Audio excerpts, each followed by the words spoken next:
안녕하세요. 천천히 읽는 고전입니다.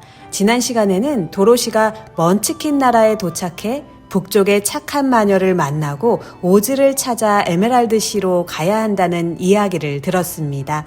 또 동쪽의 못된 마녀가 남긴 은구두를 받았고 노란 벽돌길을 따라가라는 조언도 들었지요. 오늘은 오즈의 마법사 제3장 허수아비를 함께 읽어보겠습니다. 이 장에서는 오즈의 마법사에서 가장 유명한 친구 가운데 한 명이 등장합니다. 바로 허수아비입니다. 그런데 흥미로운 점은 이 허수아비가 우리가 생각하는 것보다 훨씬 철학적인 인물이라는 것입니다. 북쪽의 마녀와 먼치킨들이 떠난 뒤 도로시는 혼자가 됩니다. 그제야 배가 고파집니다. 도로시는 집안에 남아있던 빵을 꺼내 먹고 토토에게도 나누어 줍니다. 그리고 물통을 들고 개울에 가서 물을 채웁니다. 과일도 몇 개 따 먹습니다. 이 장면은 짧지만 중요합니다. 도로시가 이제 스스로 살아가야 하기 때문입니다. 캔자스에서는 늘 어른들이 곁에 있었습니다. 하지만 이제는 아닙니다. 낯선 나라에서 스스로 먹을 것을 찾고 길을 정하고 여행을 준비해야 합니다. 도로시는 조금씩 독립적인 인물로 성장하기 시작합니다. 여행을 떠나기 전 도로시는 옷을 갈아입습니다.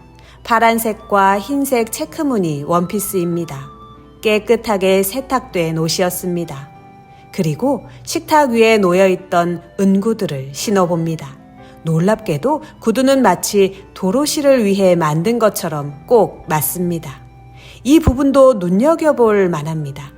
독자들은 이미 알 수 있습니다. 이 은구두는 단순한 신발이 아닙니다. 하지만 아직 도로시는 그 가치를 모르지요. 좋은 이야기들은 종종 이렇게 중요한 비밀을 미리 독자에게 보여주곤 합니다. 준비를 마친 도로시는 집 문을 잠그고 길을 떠납니다. 노란 벽돌길은 생각보다 찾기 쉬웠습니다. 도로시는 토토와 함께 에메랄드시를 향해 걷기 시작합니다. 길 주변 풍경은 여전히 아름답습니다. 파란 울타리, 잘 가꾸어진 농장, 곡식이 자라는 들판. 사람들은 도로시를 보면 밖으로 나와 인사를 합니다. 고개를 숙여 예의를 갖추고 환영의 인사를 건넵니다. 이유는 하나입니다. 모두가 도로시를 동쪽의 못된 마녀를 물리친 영웅으로 알고 있기 때문입니다. 하지만 도로시는 조금 불편합니다. 자신은 영웅이 아니라고 생각하기 때문이죠. 그저 우연히 회오리 바람에 휩쓸려 온 평범한 소녀일 뿐이라고 느끼고 있습니다. 저는 이 부분이 참 흥미롭습니다. 사람들은 종종 결과만 보고 누군가를 평가합니다. 하지만 정작 본인은 자신이 특별한 일을 했다고 생각하지 않을 때가 있습니다. 도로시도 그렇습니다. 세상은 그녀를 영웅으로 보지만 도로시는 자신을 평범한 아이로 봅니다. 저녁이 되자 도로시는 어떤 큰 집에 초대받습니다. 그 집 주인의 이름은 보크입니다. 보크는 먼치킨 나라에서 꽤 부유한 사람입니다. 그는 도로시를 정중하게 맞이합니다. 집 앞에서는 잔치가 열리고 있습니다. 사람들은 춤을 추고 음악을 연주하고 맛있는 음식을 나누어 먹고 있습니다. 동쪽의 못된 마녀에게서 해방된 것을 축하하는 자리입니다. 그런데 잔치 도중 보크가 도로시에게 이상한 말을 합니다. 당신은 분명 마법사일 겁니다. 왜 그렇게 생각했을까요? 도로시는 궁금해서 이유를 묻습니다. 보크는 도로시가 은구두를 신고 있기 때문이라고 말합니다. 그리고 파란색 옷도 이유라고 설명합니다. 파란색은 먼치킨들의 색이고 흰색은 마법사의 색이라는 것입니다. 하지만 도로시는 다시 한번 말합니다. 저는 마법사가 아니에요. 이 장에서 도로시는 계속해서 자신의 평범함을 이야기합니다. 그런데 사람들은 계속해서 특별한 존재로 바라봅니다. 어쩌면 이것도 성장 이야기의 시작일 수 있습니다. 자신은 모르지만 조금씩 특별한 역할을 맡게 되는 것입니다. 다음 날 아침, 도로시는 다시 길을 떠납니다. 보크와 먼치킨들에게 작별 인사를 하고 노란 벽돌길을 따라 걸어갑니다. 얼마쯤 걷다가 도로시는 잠시 쉬기 위해 울타리에 앉습니다. 그리고 그때 이상한 것을 발견합니다. 옥수수밭 한가운데 허수아비가 서 있습니다. 처음에는 평범한 허수아비처럼 보였습니다. 밀짚으로 채워진 몸, 낡은 옷, 뾰족한 모자. 농부들이 새를 쫓기 위해 세워놓은 허수아비 말입니다. 그런데 이상한 일이 일어납니다. 허수아비가 한쪽 눈을 깜빡인 것입니다. 도로시는 처음에는 착각했다고 생각합니다. 하지만 이번에는 허수아비가 고개까지 끄덕입니다. 여러분이라면 어떨까요? 갑자기 허수아비가 눈을 깜빡인다면? 저라면 아마 깜짝 놀라 도망갔을지도 모르겠습니다. 하지만 도로시는 용감합니다. 허수아비에게 다가갑니다. 그러자 허수아비가 먼저 인사합니다. 안녕? 도로시는 놀랍니다. 허수아비가 말을 하고 있기 때문입니다. 하지만 곧 둘은 대화를 나누기 시작합니다. 허수아비는 자신이 너무 지루하다고 말합니다.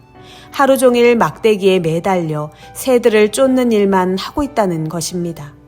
게다가 내려올 수도 없습니다. 등에 막대기가 박혀있기 때문입니다. 도로시는 친절하게 허수아비를 내려줍니다. 허수아비는 밀짚으로 채워져 있어서 아주 가볍습니다. 땅에 내려온 허수아비는 정말 기뻐합니다. 마치 새 삶을 얻은 것처럼 말입니다. 이제 두 사람은 함께 길을 걷기 시작합니다. 그리고 여기서 아주 중요한 대화가 나옵니다. 도로시는 에메랄드시로 가는 이유를 설명합니다. 집으로 돌아가기 위해서입니다. 그러자 허수아비가 묻습니다. 에메랄드시? 오즈? 그게 뭐지? 도로시는 깜짝 놀랍니다. 허수아비는 아무것도 모르고 있습니다. 그러자 허수아비는 이렇게 말합니다. 내 머릿속은 밀집뿐이야. 바로 이것이 허수아비의 고민입니다. 그는 자신에게 뇌가 없다고 생각합니다. 그래서 자신이 어리석다고 믿고 있습니다. 하지만 여기서 재미있는 점이 있습니다. 독자들은 이미 눈치챌 수 있습니다. 허수아비는 꽤 똑똑합니다. 질문도 잘하고 상황도 이해하고 대화도 자연스럽게 합니다. 오히려 많은 사람보다 더 호기심이 많습니다. 그런데 허수아비는 왜 자신을 바보라고 생각할까요? 그 이유는 간단합니다. 다른 사람들이 그렇게 말했기 때문입니다. 생각해보면 우리도 비슷할 때가 있습니다. 누군가 계속 너는 못해, 너는 부족해 라고 말하면 정말 그렇게 믿어버리기도 합니다. 실제로 부족해서가 아니라 스스로 그렇게 생각하게 되는 것입니다. 허수아비는 오즈를 만나면 뇌를 받고 싶다고 말합니다. 그러면 더 이상 바보가 아닐 것이라고 믿습니다. 도로시는 허수아비가 조금 안쓰럽습니다. 그래서 말합니다. 같이 가자. 오즈에게 부탁해 볼게. 이렇게 해서 도로시는 첫 번째 친구를 얻게 됩니다. 토토 그리고 허수아비. 둘이 함께 노란 벽돌길을 걷기 시작합니다. 장의 마지막에서 허수아비는 자신의 비밀을 하나 털어놓습니다. 이 세상에서 가장 무서운 것이 있다고 말합니다. 도로시는 사자를 말할까? 못된 마녀를 말할까? 생각합니다. 그런데 허수아비의 대답은 뜻밖입니다. 불붙은 성냥.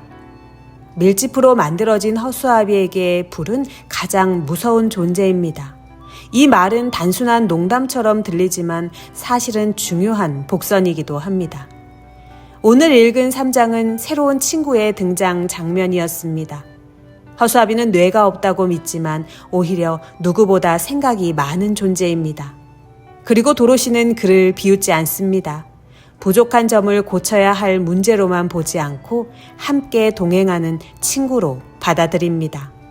생각해보면 좋은 친구란 완벽한 사람이 아니라 서로의 부족함을 이해해주는 사람인지도 모르겠습니다.